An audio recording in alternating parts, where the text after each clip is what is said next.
વાત કરીએ કોંગ્રેસના ધારાસભ્ય અનંત પટેલે પરસોત્તમ રૂપાલાની તસવીરની સાથે પોસ્ટ કરી અને જબરદસ્ત મુદ્દો છેડ્યો છે। નવસારી પોલીસ ઇન્સ્પેક્ટર દીપક કોરાટ અને ભાજપ કાર્યકરોની પરસોત્તમ રૂપાલા સાથેની તસવીર લખાણની સાથે અનંત પટેલે પોસ્ટ કરી આરોપ લગાવ્યા કેમ કે નવસારી સર્કિટ હાઉસમાં ભાજપના કાર્યકરો સાથે પીઆઈની તસવીર તો છે જ, પરંતુ સોશિયલ મીડિયા પર પરસોત્તમ રૂપાલાએ લખાણમાં આ તમામને ભાજપના કાર્યકરો ગણાવ્યા છે। ત્યારે અનંત પટેલે જબરદસ્ત પ્રહાર કર્યા છે। આપણી સાથે પીઆઈ દીપકભાઈ જોડાઈ ગયા છે। દીપકભાઈ કોરાટ, દીપકજી સ્વાગત છે આપનું અસ્મિતા ન્યૂઝમાં। આ પોસ્ટ જે અનંત પટેલ દ્વારા કરવામાં આવી છે અને તેમાં પરસોત્તમ રૂપાલા દ્વારા લખવામાં આવ્યું છે કે તમામ ભાજપના કાર્યકર છે, આપ સમગ્ર વિવાદને કઈ રીતે જોઈ રહ્યા છો? હું બપોરે સર્કિટ હાઉસે જમવા માટે ગયેલો જી, ત્યાં પરસોત્તમ રૂપાલા સાહેબ એમના પારિવારિક લગ્ન પ્રસંગે આવેલા સર્કિટ હાઉસ। હું પણ અમરેલી જિલ્લા સાથે જોડાયેલો છું શૈક્ષણિક રીતે ભૂતકાળની નોકરીના કારણે, અને પારિવારિક સંબંધ છે। માત્ર એક મુલાકાત માટે એમને મળવા માટે ગયેલો।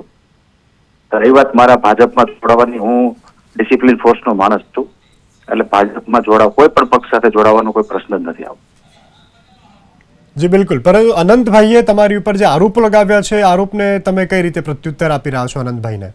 ભૂતકાળની ઘણી બધી ઘટનાઓ છે, ઘણું બધું અનંતભાઈ સાથે સંઘર્ષ એમના માનવા મુજબ થયેલું છે।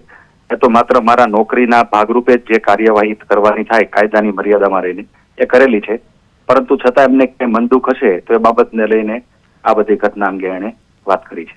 બિલકુલ દીપકભાઈ, આ સાથે ક્યાંક ને ક્યાંક એવું પણ લાગી રહ્યું છે કે અનંત પટેલ સીધી રીતે નહીં પણ આડી રીતે તમારી ઉપર એવો આક્ષેપ કરવા માંગી રહ્યા છે કે તમે ભાજપ સરકારના કહેવા પ્રમાણે કામ કરો છો? ના, બિલકુલ નહીં। કાયદાની મર્યાદામાં અમે જે કાયદો કહે છે એ મુજબ અમે કામ કરતા હોઈએ છીએ, એટલે આ પ્રકારના આક્ષેપને કોઈ મહત્વ દેવામાં આવતું નથી અને બિલકુલ પાયાવિહોણ। જી બિલકુલ, પરંતુ હાલ આ પોસ્ટ વાયરલ ખૂબ થઈ રહી છે, રીપોસ્ટ થઈ છે, એના પર પ્રતિક્રિયાઓ પણ આવી રહી છે। જી, હાલમાં એમની પાસે કોઈ બીજા મુદ્દા નહીં હોય એટલે આ મુદ્દાને એમને બધું યોગ્ય લાગ્યું હશે એટલા માટે કરી રહ્યા છે। જી બિલકુલ, દીપકભાઈ એબીપી અસ્મિતા સાથે જોડાવા બદલ, વાતચીત કરવા બદલ આભાર। તો પીઆઈએ આ તમામ આરોપો જે છે તેને પાયાવિહોણા ગણાવ્યા છે, સાથે એબીપી અસ્મિતા સાથેની વાતચીતમાં કહેવું છે કે પારિવારિક નાતો હોવાથી મળવા ગયા હતા।